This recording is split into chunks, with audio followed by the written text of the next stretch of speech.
Hello friends, আমি আশিস। তোমরা দেখছো আমার ইউটিউব চ্যানেল।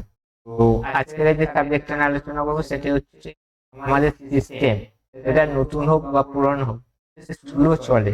এই স্লোটা কেন চলে, এই স্লোটাকে কিভাবে আবার পুনরায় ফাস্ট করবো, তারই টিপস দেবো। 7খানা টিপস, যে টিপস গুলো তোমাদের সিস্টেমটাকে যে আবার পুনরায় আগের জায়গায় নিয়ে চলে আসবে, ফাস্ট কাজ করবে। এই 7খানা টিপস যদি আমরা সপ্তাহে একদিন বা মাসে একদিন ইউজ করি তাহলে সিস্টেম ফাস্ট হবে। আর সিস্টেম কেন স্লো হয় সেটাও দেখিয়ে দেবো বা বলে দেবো। ভিডিওটি যদি ভালো লেগে থাকে তাহলে লাইক করো, শেয়ার করো, কমেন্ট করো। আর আমি সবসময়ের জন্য হার্ডওয়্যার এবং সফটওয়্যারের অল্টারনেট করে করে ভিডিও দিতে থাকবো। যে যে অল্টারনেটটা ভিডিওগুলোকে নিয়ে করবো, সেই ভিডিওগুলো কিন্তু যে সাবজেক্টগুলো থাকবে, সাবজেক্টগুলো প্রথম থেকে লাস্ট পর্যন্তই থাকবে, কোনো রকম অর্ধেক অর্ধেক থাকবে না। আপনারা দেখে দেখে এই সাবজেক্টটা, যে কোনো একটা সাবজেক্ট প্রথমে চুজ করবে, করার পরে সেই সাবজেক্টটা পুরোটা কমপ্লিট করতে পারবে। চলো সময় না নষ্ট, শুরু করা যাক। সাবজেক্টে ফিরে যাই।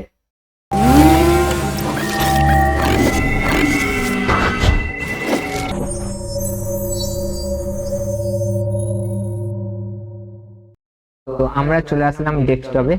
এবারে আমরা আগে জানবো যে কেন স্লো হয়, কি কারণে স্লো হয়। কারণ আমরা এই যে রিফ্রেশ করলাম বা আমরা এই একটা সফটওয়্যারে ক্লিক করলাম, এই যে ক্লিক করলাম এর কিন্তু একটা সেম ফাইল তৈরি হলো, মেটার ডাটা তৈরি হলো। এই মাউসটা আমি আবার ক্লিক করলাম, এটার জন্য একটা মেটা ডাটা তৈরি হলো। এই ডাটাগুলো আমাদের পিসিতে জমতে থাকে, তো যেটা আমরা রিসাইকেল বিনে দেখতে পাই না। রিসাইকেল বিনে দেখতে পাই না, তাহলে ডাটাগুলো কোথায় জমে? এই ডাটাগুলো যখন জমতে অনেক পরিমাণ হয়ে যায়, তখন সিস্টেমটা স্লো হতে শুরু। তো আমরা তো রিসাইকেল বিনটাকে ডিলিট করি, রিফ্রেশ করি, কিন্তু তাও সিস্টেম ফাস্ট হয় না। এই ডাটাগুলো কোথায় জমে, কিভাবে ডিলিট করতে হবে, কিভাবে ক্লিন করতে হবে, সেটা আমি দেখিয়ে দিচ্ছি। আর এটা করার পরে 100% আপনার সিস্টেম এখন যা পারফরমেন্স দিচ্ছে তার থেকে অনেক high performance, I mean first time যেমন পারফরমেন্সটা পাওয়া যেত সেম পারফরমেন্সে ফিরে যাবে। তো চলো দেখো, প্রথমে আমরা কাজবারে যাব। এটা উইন্ডোজ 10 এর ক্ষেত্রেও একই, 7 এর ক্ষেত্রেও একই, 11 এর ক্ষেত্রেও একই। কাজবারে যাব, এখানে টাইপ করব run, R U N, run. Run মেরে এন্টার। এবার এখানে লিখবো perfect, P R E F ই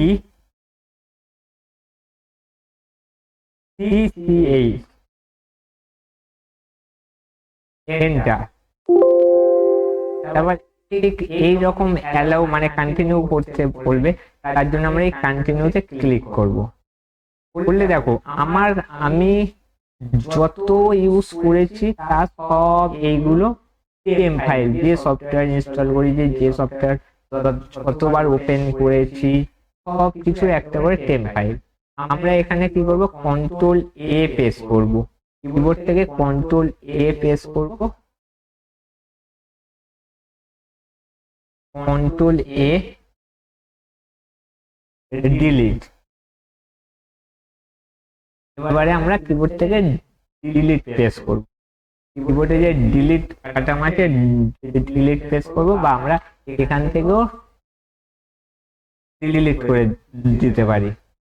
এবার যদি এই রকম আসে তাহলে এটার বক্সে টিক দিয়ে স্কিপ করে দেবে। যত মানে এখানেই যাও না কেন, যতবার আসবে ততবার আর এখানে বক্সে টিক দিয়ে স্কিপ করবে, কারণ এখন এই দুটো পেজে আমরা কাজ করছি, এই রানিং পেজগুলো কিন্তু ডিলিট হবে না। তো স্কিপ করে গেলাম। একটা ফার্স্ট স্টেপ ছিল। সেকেন্ড স্টেপ, শেষ কাজ বারে যাব, টাইপ করব run, R U N run, enter. এখানে লিখবো রিসেন্ট, আর ই ই ই এন টি, এর এন্টার মারবো। রিসেন্টে এই ডাটাগুলো কিন্তু আমরা ডিলিট করেছিলাম। কোথা থেকে? প্রথমে করেছি ডেস্কটপ থেকে, তারপর করেছি রিসাইকেল বিন থেকে। আমরা বলি না যে রিসাইকেল বিন থেকে ডাটা ডিলিট হয়ে গেলেও সেই ডাটা থাকে, সেটা হচ্ছে এখানে এসে রিসেন্টে রিসেন্ট কমেন্ট মেরে এখান থেকে আবার সেই ডাটাটাকে আবার পুনরায় ফিরিয়ে নিয়ে যাওয়া যায়। তো আমরা এখান থেকে ডিলিট করব, ধীরে কন্ট্রোল এ করব, ধীরে ডিলিট। ডিলিট হয়ে গেছে। ফিরে আমরা সার্চ বারে যাব, টাইপ করব run, R U N run, enter. Shift চেপে 5 মারব। শিফট চেপে কিবোর্ডের উপরের দিকে যে নাম্বার গুলো আছে, নাম্বারিং গুলো করা, ওখানে যে সিম্বল গুলো আছে, ওখান থেকে আমরা শিফট চেপে 5 মারলে এই পার্সেন্টেজের লোগোটা আসবে। আমরা এখানে লিখবো টেম্প, টিইএমপি, টেম্প। শিফট চেপে ধরবো, ধরে 5 মারবো, মারার পরে এন্টার। ফিরে এখানে যত ডাটা আছে, টেম্প ফাইল আছে, ডিলিট করব, কন্ট্রোল এ প্রেস করে, তারপরে ডিলিট। টেম্প স্কিপ করে যাব, হয়ে গেছে আমাদের টেম্পে। ফিরে যাব সার্চ বারে, ফিরে run, R U N run, enter. এবার অনলি ফর লিখবো টেম্প, টিইএমপি। ওকে, কিছু নেই, টেম্প ফাইলে কিছু এসে জমা হয়। এইবারে আমরা কাজ করব ডিস্ক ক্লিন আপ, DISK। এই দেখো ডিস্ক ক্লিন আপ, উপরে যেটা দিয়েছে, এখানে ক্লিক করব। ক্লিক করার পরে যতগুলো বক্স আছে সব বক্সে টিক দেব। যতগুলো বক্স আছে সব বক্সে টিক দিয়ে দেব। দেওয়ার পরে ওকে। ডিলিট ফাইল, ক্লিন হচ্ছে। এই ডিস্ক ক্লিন আপটা হতে একটু টাইম দিতে হয়।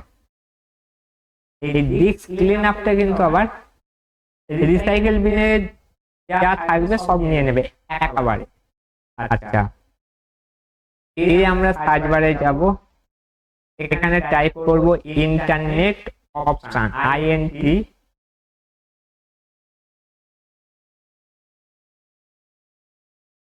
এই দেখো INTERNET, ইন্টারনেট অপশন।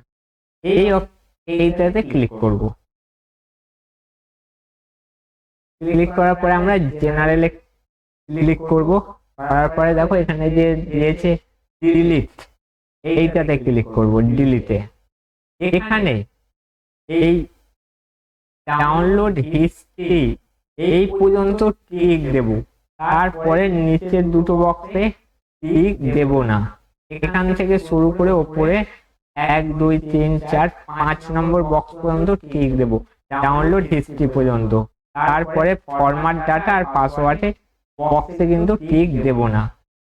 আমরা যদি মনে করি যে কোনো কিছু পাসওয়ার্ড কোনো ব্রাউজারে কোথাও দিয়ে রেখেছি, এই ডাটা সমেত পাসওয়ার্ডটাকে ফরম্যাট করে দেবো, তখন আমরা টিক দিতে পারি। তো সেটা তো আমরা করবো না, আমরা ক্লিন করছি। সেক্ষেত্রে এই ডাউনলোড হিস্ট্রি পর্যন্ত টিক দিয়ে ডিলিটে ক্লিক করে, তারপর যখন ডিলিট হয়ে যাবে অ্যাপ্লাই, ওকে। এবার নেক্সট সার্চ বারে আসবো, এখানে টাইপ করব সেটিং, SETTING, সেটিং দিয়ে দিয়েছে। এবারে আমরা এটাকে ওপেন করব, সেটিং, সিস্টেম, সিস্টেম সিস্টেম থেকে চলে যাবো স্টোরেজ, স্টোরেজে সিস্টেম থেকে চলে যাবো স্টোরেজ, স্টোরেজে গিয়ে এই যে স্টোরেজ লেখাটা অফ আছে এটাকে প্রথমে অন করব, প্রথমে এটাকে অন করব। এবার দেখবো ফ্রি আপ পেজ কোথায় লেখা আছে, ফ্রি আপ পেজ, এখানে খুঁজবো free up page, remote catalogue, এখানে ফ্রি আপ পেজ, এই ম্যানেজ স্টোরেজ পেজ, এখানে দেখি না, এখানে নেই। এবার এখানে খুঁজতে হবে তোমাদের যে ফ্রি আপ পেজ কোথায় আছে।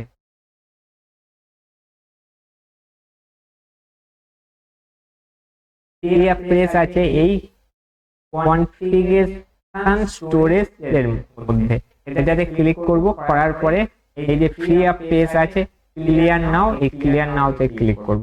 অলরেডি ক্লিয়ার হচ্ছে, ক্লিয়ার হতে একটু সময় দিতে হয়, তো সেই সময়টুকুনি আমরা ওয়েট করব।